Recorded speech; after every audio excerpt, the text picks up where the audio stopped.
మాది కొత్తూరు గ్రామం అండి, మాచెల్ల మండలం. నా పేరు ఎన్ మౌలాలి నాయక్. ఈ విత్తనం విఎస్ కంపెనీ వాళ్ళది 450. విత్తనం మటుకు నమ్మదగ్గ విత్తనం, వేసుకునే తగ్గ విత్తనం. కానీ మేము పుట్టిన కానీ ఎంతవరకు చూడాలి విత్తనాన్ని. అది దమ్ముడిన విత్తనం విఎస్ కంపెనీ. ఇప్పుడు చాలా మంది రైతులు మీరు అన్నారు కదండి, చాలా మంది రైతులు మొదట్లో భయపడ్డారని చెప్పేసి. భయపడ్డారు, విత్తనాలు డూబు వచ్చినాయి అన్నారు. కంపెనీ వాళ్ళ దగ్గర వెళ్ళారు, 1 ఎకరం తేడా వచ్చేసినా కూడా మొత్తం కట్టిస్తానని చెప్పారంట. మేము చుట్టుపక్కల విన్నాము, వేసిన వాళ్ళు అందరూ అదిరిపోయారు. కానీ విత్తనం మటు కొసదాకా కూడా నల్లి కానీ ఏ తెగుళ్ళు కూడా కొసదాకా కూడా సైజు కానీ క్వాలిటీ కానీ బాగుంది. ఏ దగ్గర విత్తనం. ఇప్పుడు ఇది ఈ విధంగా మీకు ఏమన్నా లేట్ గా వస్తే, కాపుకి వస్తే మీకు ఏమన్నా నష్టం? లేటుకు వచ్చినా తాలుగాయ అయితే కాదు, తాలుగాయ కాదు, ఒకే స్టేజ్ లో కాపు అయితే 30 క్వింటాల్ బాగుంటది.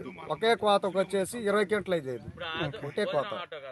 ఇప్పుడు మాకు అమ్ముకోవాలన్నా మార్కెట్ కి బాగుంటది. 2 సార్లు 3 సార్లు కోసుకొని కాయ రాలిపోవటం ఎంత రిస్క్. కాడికి కాయ సైజు కానీ తాలుగాయ కానీ ఒకే విధంగా ఉంది. చివరి దాకా కూడా కాయ సైజు కానీ జంపు కానీ నల్లి కానీ ఏం లేదు, బాగుంది.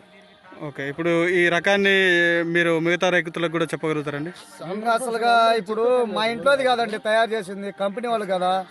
కంపెనీ వాళ్ళు కాబట్టి చెప్పటం. ఇది నా ఇంట్లోది అయితే ఒక కూర చేసుకుంటే రెండో వాళ్ళకి పెట్టకుండా ఉండటానికి. ఇది కంపెనీ, ఇది అందరూ బతకాలి, అందరూ బాగుండాలి. ఓకే అండి, మీకైతే ఈ రకం నచ్చింది కదండి? 450 అండి. ఇది విఎస్ కంపెనీ వాళ్ళకి ధన్యవాదాలు. 20 రోజులు కాపు తక్కువ కానీ 3 వాళ్ళకి వస్తుంది అని నమ్మకం. విఎస్ కంపెనీ వాళ్ళకి ధన్యవాదాలు. ఓకే అండి, థ్యాంక్ యూ అండి. Okay, thank you.